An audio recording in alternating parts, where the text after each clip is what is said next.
Welcome back to the New Era Podcast, a fresh space where we talk life, love, growth, money moves, marriages, relationships, mindset, and everything in between.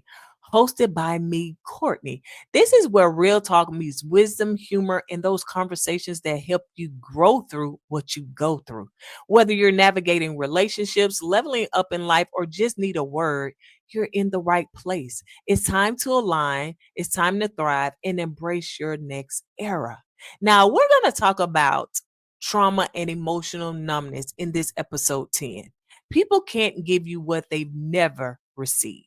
I'm going to let that sink in. People cannot give you what they've never received. We're diving into emotional support on today, what it is and what it isn't, and why so many people are starving for it in relationships, friendships, and even families. We live in a world where people know how to give financially, they know how to show up physically, and maybe even spiritually. But when it comes to showing up emotionally, oh, child, that's when things often fall apart. And this isn't about shaming anyone. It's about healing, it's about awareness and learning how to give and receive support that actually nourishes the soul. Let's get into it. So, we're going to break this up into different segments. So, in segment one, we're going to talk about understanding emotional support. Understanding emotional support. Emotional support is not fixing someone, it's feeling with them. Let me say it a little slower. Emotional support is not fixing someone, it's feeling with them. It's care, presence, empathy, and emotional safety. It shows up in active listening, verbal affirmations, gentle tone, and simple presence. Emotional support means being there, not just in body, but in heart.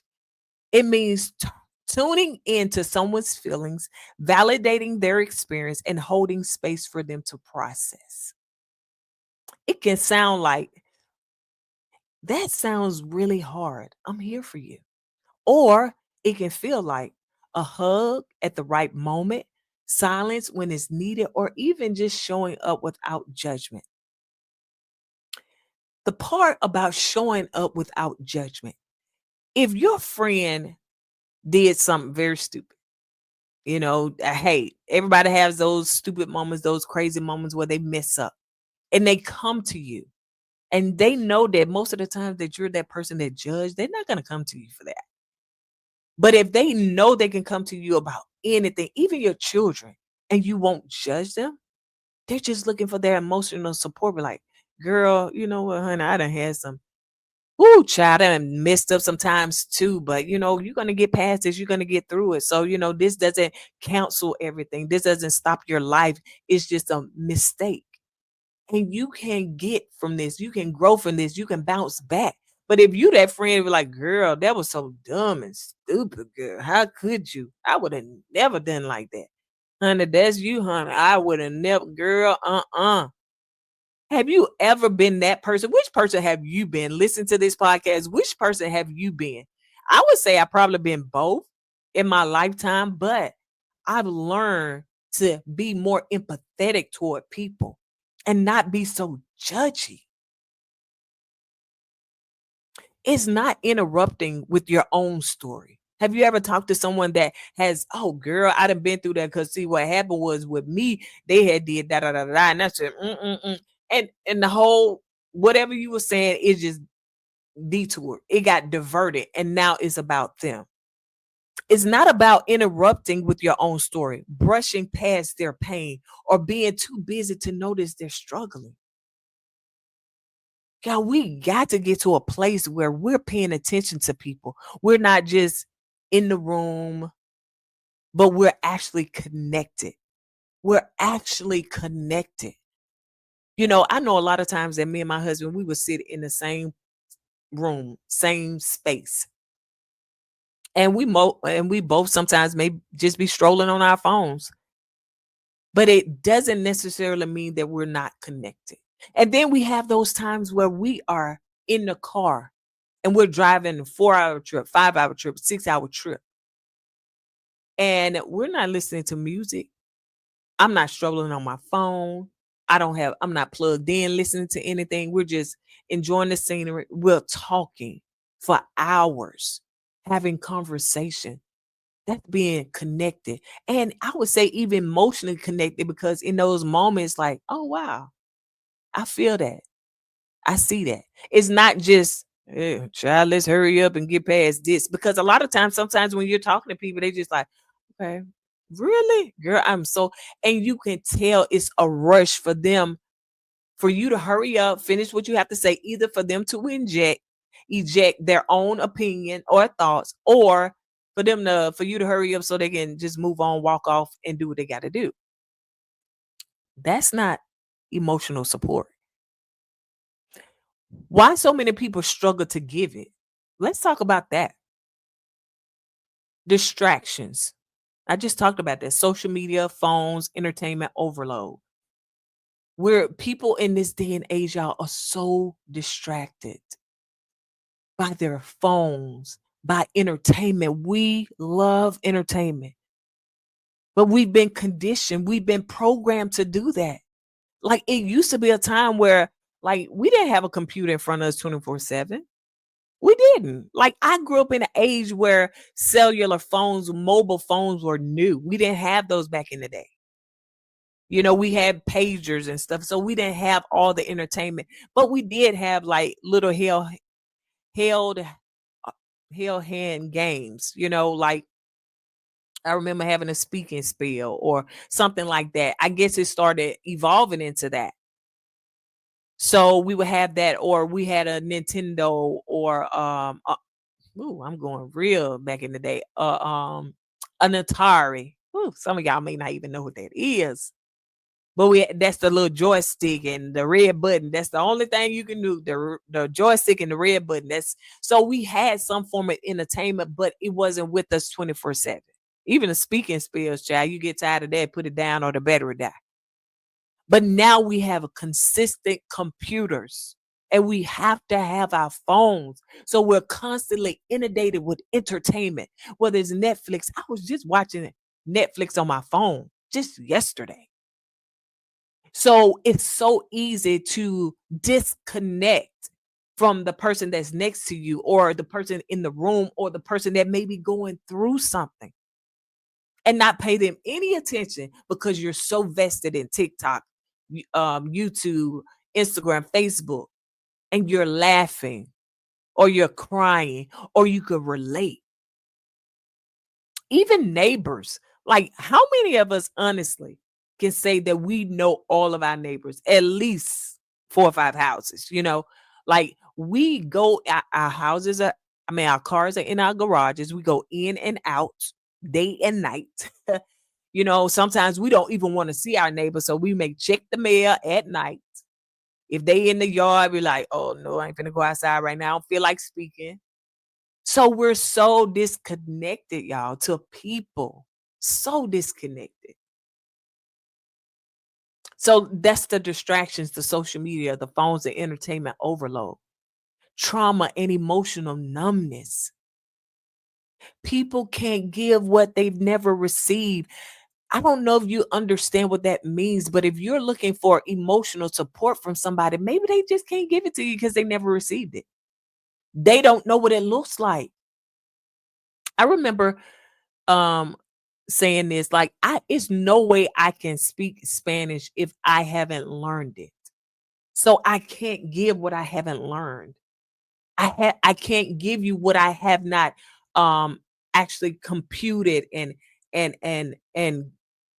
got myself. So maybe a person can't give you emotional support because they don't know how. They don't know what that means. They don't know what it looks like. It is very foreign to them. And then the trauma that they have experienced sometimes will really and truly just kind of cap them and shut them off. So we're gonna talk about that in a little more. People have been scammed, manipulated, and betrayed so much emotionally. They are guarded now. Like, I know if you go on social media, and you hear this sob story about somebody may have lost somebody, or they got a disease, or something, and they raised a GoFundMe, and then come to find out it was a scam, a sham, they lied. So you invest your emotions into this. And you're like, oh my gosh, I want to help them. How can I help? I want to donate. I wonder if I can, physically give them something, bring them something. What can I do? Oh my gosh, I'm going to pray for them. We're going to get our prayer group to help them and pray for them. Y'all lift them up. Then find out they were lying. So and so doesn't have a disease. So and so is not about to die. So and so didn't lose their home. You know what I'm saying? So we've been scammed and manipulated so much, y'all. It's hard to trust the next thing and to put our emotions into it. So we look at it as a farce. I don't believe that. That's not real. Really? Mm-mm. Because what? We've been so emotionally manipulated. And not even just that, we've been emotionally manipulated by our peers, by our people, by our family, by people that say they love us, our friends. We've been emotionally manipulated. So when it's time for you to show up, you tapped out. We're so overstimulated and unconnected. We can binge watch a whole series in one weekend, but can't sit and ask, how are you really doing? Y'all, we say these things, as just very like cliche or just something to say. It comes out so effortlessly. And I can know walking past somebody, hey, how you doing? Okay. You know what I'm saying? And sometimes they say fine. They may respond or may not. Hey, how you doing has become so clockwork, so tradition, so normal, right? So it's just like, hey, how you doing? But when a person stops, engages with you, and say these words, how are you really doing? That's when you like, oh my gosh, I'm about to cry. Because then it becomes so personal. And if they're genuine, they are sincere, man, man. Yeah, I had a conversation with someone that I really and truly hold dear to my heart today. They actually called me on last night and I couldn't talk, so I texted them and I called them back today. And the words that they said to me was so genuine, so sincere. Like they didn't have to call me. They didn't have to tell me that. They didn't have to share with me what God placed on their heart to share with me. But it was so genuine. It was so sincere.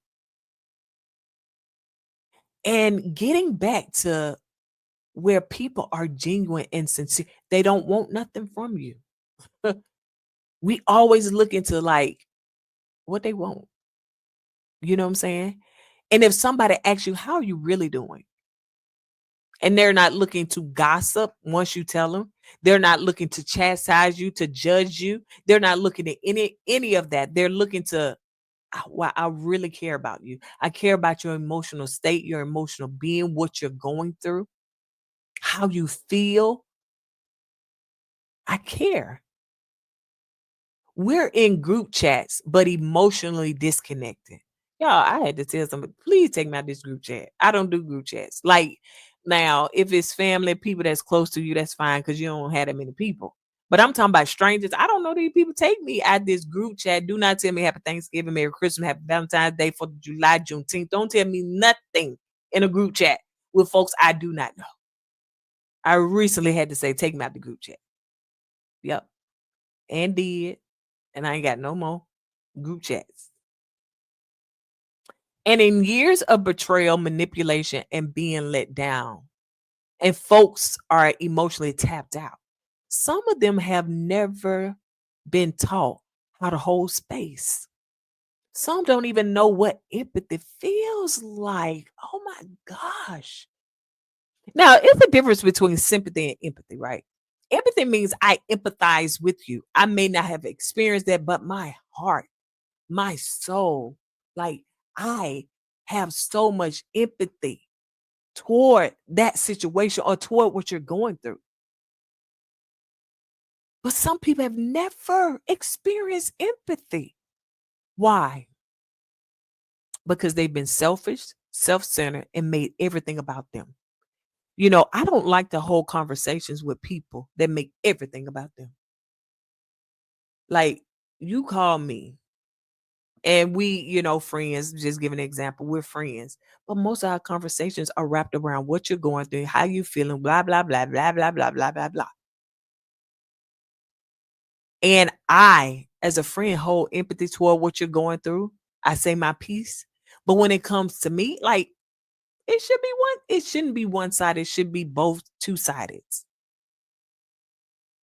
But think about this. Some don't know what empathy feels like. And that's when we really and truly not need to have these conversations to talk about it.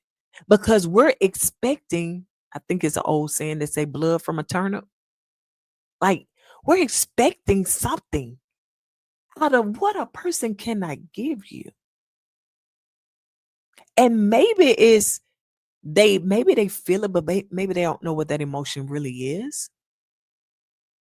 So now let's move on to the next segment. The impact of emotional neglect. If you've been feeling like, man, I feel emotionally neglected, feeling unseen in your relationships or friendships, withdrawal or shutting down as a coping mechanism, learning to self-soothe because others don't show up emotionally. When emotional support is missing, people feel invisible. Have you ever felt invisible because you don't have the emotional support you need? Maybe a person is giving you physical, maybe they're giving you financial, maybe they're even giving you spiritual. I pray for you, girl. But they're not giving you that emotional. They're not giving you that empathy. Have you ever shared your heart with somebody and child, they cut it off like, oh, girl, that's, well, I'm gonna be praying for you.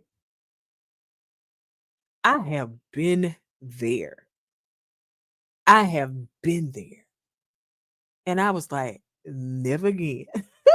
Never again. I mean, you like dumping and you are giving out. But baby, you come up empty-handed and you regret telling them all of what you just said because it was nothing that they gave you in return. No encouragement, no love, even through the phone. No, oh my gosh, girl, that is so rough. And then, when a person is really like listening and they care about you and they're vested, you know what they do? They start asking questions. Wow. So what you gonna do next? So how did it like? I mean, did it make you feel like you just wanted to scream? Wow, girl, man, oh, that was rough. Like you had a rough time, girl, and I don't blame you for feeling angry and mad. Like, girl, I don't even blame you for cussing because that was rough. Like, wow. So I mean, what you gonna do next? Are you gonna call? Like, these are emotional, empathetic conversations that show you freaking care. Not just, oh girl, honey, I'm be praying for you. And they know they not. When they said I'm praying for you, that was the prayer. I'm sorry, did I get loud? That was the prayer. When they say they was praying for you, that was the prayer. They don't care. They don't care. Stop sharing with people that obviously don't care. How you doing? Girl, I'm doing good. What you ate for that? Ate for lunch today? What you eating for dinner? What did you cook? Like, I'm going to skip past all of that because you don't care. You only care about yourself. You only care to share about yourself. When emotional support is missing, people feel invisible. They stop reaching out. They stop sharing. I just said that. Like, people are going to stop sharing. They shut down. Not because they don't care, but because no one cared when they tried. They shut down not because they don't care, but because no one cared when they try. I hope you're feeling this. And after a while, emotional neglect becomes normal. Like normal. Like it really becomes like, girl, I ain't got nobody to share stuff with, honey. I just keep it moving. We convince ourselves we don't need that kind of connection. But the truth is, we all do. We all do. That's why a lot of times people share with you and they don't know how to receive. They give it to you, girl. Or they push it out to you, but then when it comes back to giving back to you, they don't know how to do that. They don't know how to give out. They just love to receive. I mean, they are so fat. And I don't mean a physical fat. I mean because they're always give me this, give me that, give to me, tell me good things, tell me this, tell me that, tell me, oh, I need more, more, more. But they don't know how to give back at all. Emotional reciprocation and building new habits. Emotional reciprocity and building new habits. Emotional reciprocity is a flow of care, not just one sided nurturing. Like it is back and forth. Like I'm going to give to you emotionally, you give back to me emotionally. That's a friendship. A lot of times people are frustrated with friendships, relationships, or whatever because there is no reciprocity. Like I give out more than you give back to me, or I financially give to you more than you give back to me. I do for you. Make sure, like all the gifts, birthdays, holidays, da da da da da da da, da, and you don't show up for me. And I was talking about emotionally, but that's also like physically, financially, spiritually, all the things. Ask, how can I be more emotionally available to people I love? Like sit back and think about that. And judge yourself. Like judge yourself, examine yourself. The Bible talks about examining your own self and say, do I give out emotional support to people? Like think about it. Heck, even ask. How can I be more emotionally available to people I love? Encourage people to learn how to receive emotional support too. Everybody don't know how to receive emotional support.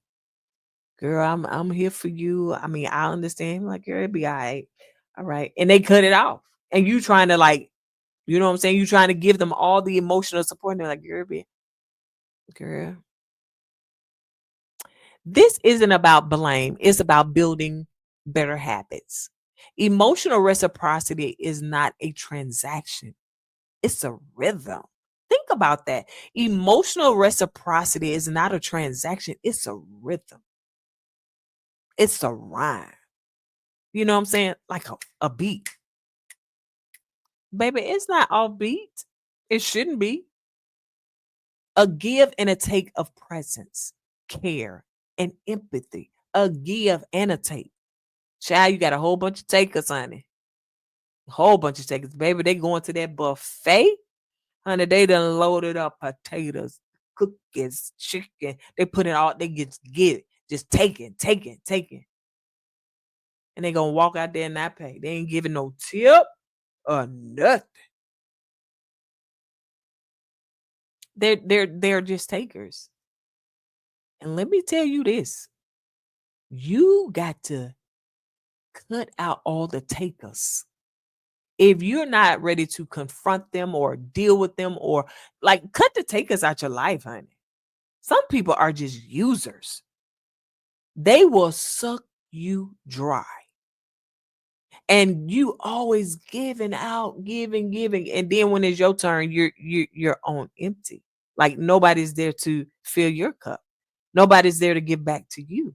Nobody's there to pour back into you. Nobody's there to feed you. But you the cook in the family, honey. And child, you can't even get a hot meal yourself. Think about it.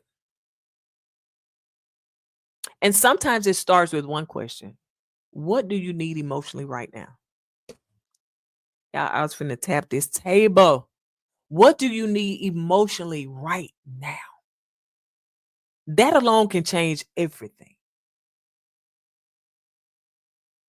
That alone can change everything. What do you need emotionally right now? And listen to their answer because they may not even know. They may say, well, if you can go in there and fix my plate, or if you can go in there and wash them clothes. No, not physical. Let's go in. Let's go within. Let's go within. I know if I ask some people some of those questions, that question right there, I don't think that they will have an answer. Honestly, without saying something like tangible. But if somebody asks me that, sit, take a seat, honey, sit down. I got time today. As we wrap up this episode, I want to leave you with this truth. You deserve to be seen. Please, please hear me. You deserve to be seen. Y'all, I can just remember, like, even on shows or stories or just watching TV back in the day, long back, it just seemed like the woman was this woman that cooked, cleaned, she wifed, she mom, but she wasn't seen. She was just seen for what she did, but she wasn't seen. You deserve to be seen. You deserve to be heard. You deserve to be held emotionally, not just physically or financially. Anybody can provide physically. I mean, financially, anybody can do physically. Just about. Those are easy. And anybody can say, child, I pray for you. Like that, easy. But the emotional part, that's when you got to be present. That's when you got to live in truth. That's when you got to be real and honest. Oh my gosh. Emotional support or emotional awareness, it resonate in honesty. Like you got to have some truth to that. And if you've never been taught how to give or receive that kind of support, this is your moment to start learning. Let's unplug. Let's slow down. Let's show up differently. And you may ask, how do I learn about emotional support? How do I go in depth and learn? Get books. You want to know how I ended up healing some of my trauma, some of my past hurt, pains? And I got books. I read, I studied, I Googled, I researched, I went online. You can go on YouTube. You can go on like if you want TikTok, but TikTok has shorter versions, shorter videos. But go on YouTube and Google what books you need to read on how to be emotionally available. Yeah, it's not hard, but I'm not saying it's the easiest thing either. But it's doable. Like you can overcome anything. Anything if you put in the work. And I think my last episode was talk about do the work. Put in the work. You can do it.